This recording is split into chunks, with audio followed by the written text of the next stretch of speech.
బొటన వేళ్ళను గమనించండి.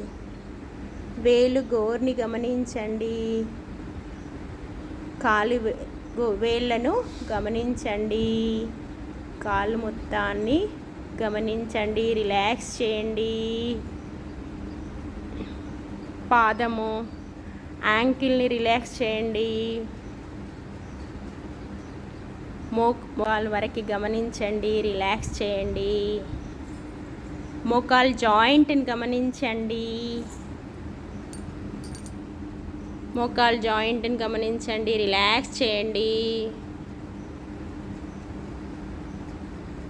జాయింట్లో మనకు సరిపడా మూమెంట్కి సరిపడా గుజ్జు ఉన్నది. హాయిగా గమనించండి. రిలాక్స్ చేయండి. కొంచెం పైకి తొడల వరకు గమనించండి. రిలాక్స్ చేయండి. కటి భాగాన్ని గమనించండి. రిలాక్స్ చేయండి. పొత్తి కడుపును గమనించండి. ఇంకొంచెం పైకి వచ్చి నాభిని గమనించండి.